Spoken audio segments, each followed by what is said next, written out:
maxay tahay sababta ay faruhu u jacdadmaan markaan biyaha ka soo saarno ama aan gacmaha cabbaar biyo gelino? Tani waa su'aal ay dad badan isweydiinayeen. Aynu guda galno muuqaalkeena.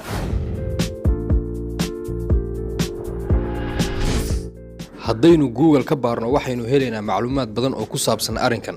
qaarkood waxay sheegayaan in markii ay gacmuhu dareemaan qaleel ay jacdadmayaan, taasoo micnaheedu tahay markii gacmaha biyaha laga soo saaro ay dareemayaan qaleel isla markaasna ay bilaabayaan inay jacdadmaan. taasina waa midaan sax ahayn, sababtoo ah gacmuhu waxay jacdadmaan xitaa iyagoo biyaha hoostooda ku jira. haddaba sideed gacmuhu qaleel u dareemayaan iyagoo biyaha hoostooda ku jira?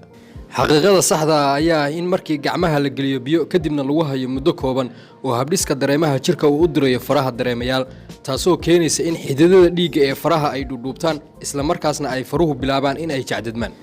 su'aasha xigta waxay tahay, maxay gacmuhu u bilaabayaan in ay jacdadmaan? tani waa mid ka mid ah waxyaabaha Ilaahay ku manaystay bini'aadamka, taasoo u siyaadinaysa inay biyaha hoostooda wax ku qabtaan si fudud, siiba dadka gacmaha ka gariira. sababta ka dambaysa jacdadka faruhuna waa neerfaha ee maahan qaleelka. waxaan filayaa inaad ka faa'iideen muuqaalkan. fadlan haddaad ka heshay like saar, sidoo kalena ku soo biir kanaalka haddaadan horey ugu soo biirin, si aad ula socotid muuqaalada kooban ee faa'iidada leh ee aan u soo gelino channelka si maalin dhaaf ah. waa muuqaalkan muuqaalka inoo xiga insha Allah.